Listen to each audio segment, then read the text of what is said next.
What's going on, y'all? This is OBB, the Diecast news guy, bringing you guys with a NASCAR Classic Diecast review. And today, this one actually I think is going to definitely turn some heads. I mean, a lot of people did not know that this car was actually ran only in one race in 2004. And this is one hell of a cool diecast, guys. I think this is probably one of the best looking schemes from this driver and this iconic sponsor. I mean, these two things, oh my god, they just scream the nostalgia of the driver and the sponsor. Today it is on Tony Stewart's 2004 Home Depot reversed scheme. Yes, that is right, guys. This is not a custom. This was an actual paint scheme, guys, in 2004 in the Nextel Cup Series. I believe at Richmond, but I don't know. I'll do my further research when we unbox this. But wow, this is a cool looking diecast. Look at that, guys. Even Winter Circles had some colored packaging, kind of like what NASCAR Authentics did in their second year when they redid the packaging. So I find that pretty cool. That is a nice little touch right there of where NASCAR Authentics got their inspiration from. So pretty damn nice, guys. This is the diecast I picked up at 07 Race Collectibles and my recent 07 Racing Collectibles live haul video. By the way, thank you guys for that support. I'm definitely going to be making a lot more live haul videos down the road since, heck, that's when you guys can, get some good shit on the live shows, man. You never know what's going to happen on those things. But, my God, guys, I'm really excited to review this thing. I know my good buddy Nate is probably super jealous of me because he absolutely loves this diecast. So, Nate, I already know you're jealous of me, but we're going to make you even more jealous because we're going to unbox it, bad boy. Let's take a closer look at the Tony Stewart 2004 reverse scheme. Alrighty, guys, we got this diecast out of its box, and before getting started on this diecast review, yes, this comes with a accessory, but they don't advertise it as free because, it's kind of like a no-shit Sherlock, but, this was Winter Circles, not Lionel, but really cool-looking black Home Depot hood. I mean, that's something that, we usually rarely see black on a Home Depot car. I mean, unless you are looking at Matt Kenseth's 2014 Husky Home Depot tools car.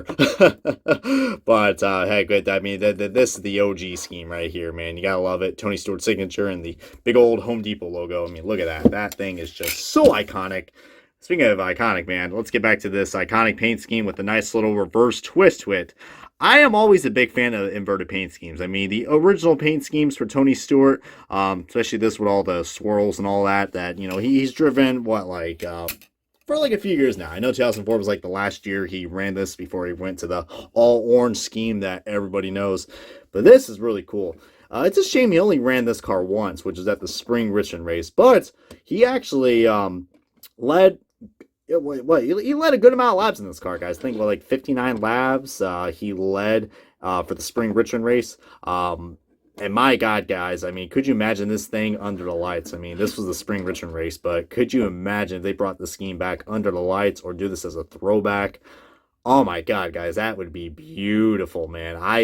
When you think of Home Depot, you don't think of like an all black car, but this works, man. The black, the white, and the orange in the middle. And the orange, I mean, I love the added detail of the colored, even like all three parts of the car are colored differently. Like you got a black split, you got a, this, not a splitter, but you know what I mean? You got a black, I'm going to go say it's a splitter, even though this is a Gen 4 car. And then you got orange roof rails and a white spoiler. Those are some nice touches right there, man. But yeah, I mean, Tony Stewart actually ran pretty well. He started 28th in this car and finished 4th.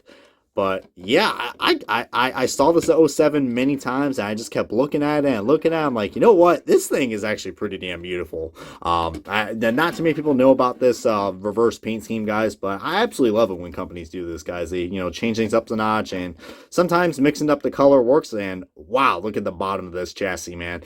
The black chassis works well with this paint scheme, even though no one really wants to see the underneath side of the diecast, but goodness gracious, man. I mean, if you guys love the Home Depot scheme, you guys are probably going to love this as well, man.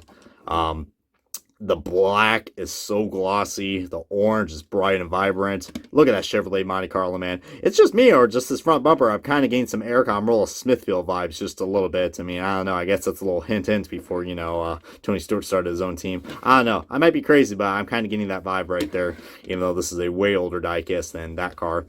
But I mean, heck, that could be a good throwback idea right there for, Eric Almirola Smithfield. I mean, heck, it could work. It could work. But goodness gracious, man, the orange in this thing, I think, is what makes it stand out. I mean, you can't think of Home Depot without the orange. I mean, goodness gracious. And I've shopped at Home Depot many times. They definitely have a lot of good tools. Husky tools, I do have a few in my toolbox, and pretty damn good. I will say that. Enough of me talk about damn tools. I know I'm a mechanic, jackass. Yeah, this is a very good quality diecast, guys. I mean, for a Winter Circle diecast, which, you know, if you guys, for anybody who's new to the channel or don't know that much about Winter Circle's diecast, that's basically what NASCAR Authentics was. They were mostly at Walmart's, I believe, and yeah, I mean, that I basically grew up with those, and that's what got me into collecting. So it's pretty cool that I was able to pick this up, and I really remember this car, but I'm kind of glad that I went back and, you know, that's learned about the history of this diecast and this car, and goodness gracious, man, this is beautiful. But anyways, enough of me rambling on. I want to get this review onto the point. Let's start the side-by-side comparison, because I will show you guys I'm not bullshitting. This is a reverse scheme. Yes, I know I'm showing you guys the 2002 variant, but this is the only other good comparison I could do. Otherwise, I'll have to bring out the Eric Almirola 2019 throwback, which, you know, I don't mind that, but you got to do a side-by-side comparison with another Stewart car. But yeah, this is basically an inverted scheme, guys. As you can see, where the orange is, it's black. And that looks pretty cool. I mean, don't get me wrong. I think a lot of people still prefer the orange, but I'll definitely give them some creativity props, guys. This looks pretty cool. But here's where it gets interesting. Where the black is, that is white. And then where the white is, it's orange. So literally all three colors are basically like playing like, I don't know, a mix match game. It's like, all right, I'm going to go to one side, and then you go to the other side, and then whoever's the oddball out, you go right there. That's pretty cool. I mean, it's definitely a risk. It's a gamble. Sometimes it doesn't work. But in this case, it does. It really does. I mean, you see the paint scheme does change a little bit. You have more of a loop right here compared to this. But then again, I'm not showing you guys the actual 2004 diecast. But, you know, the paint scheme is... The layout of the paint scheme pretty much hasn't really changed. I mean, I understand I'm showing you guys different body style. But you can definitely see... You can kind of tell where the inverted is. I do apologize. I do not have the proper 2004 diecast with me. But, I don't know. If you guys can see this comparison pretty clearly, you can see where the colors are inverted. And yeah, that's just beautiful. Goodness gracious, I love that 20 font. I mean, it's pretty cool that Joe Gibbs still uses that 20 fonts, but just, man, the day they bring back Home Depot, is the day I think I'm going to live happy, guys. I mean, Lowe's left, so, I mean, and Home Depot left too. I mean, but man, if they ever make a comeback, I tell you what, man, bring it on that 20, and I don't know, bring this paint scheme back or something, dude, because that would be one hell of a thing, man. This is probably easily one of Tony Stewart's most underrated paint schemes. And the only way you can get this car, guys, is the car I'm showing you guys right here. You can get it at a standard release in Winter Circles, or you can also get it in the the 6-pack, I believe, that they had this car in. There was a Tony Stewart 6-pack for his 2004/2005 cars, and yeah, this was included in one of them. So, you know, it is technically a valuable car to have, and it is pretty rare, but luckily I only got this thing for like $5 or $6 at 07. But yeah, guys, this is a cool looking diecast, guys. Love the black, the orange, and the white. Man, what can I say more about this diecast, guys? Feel free to comment below if you guys have anything else to say about this car, or, you know, any of the Home Depot schemes in general. Feel free to comment below which Home Depot scheme has been your favorite so far for Tony Stewart's, or Joe Elegano, or Matt Kenseth, but, you know, come on. You gotta go with Tony Stewart when you think of the Home Depot 20 car.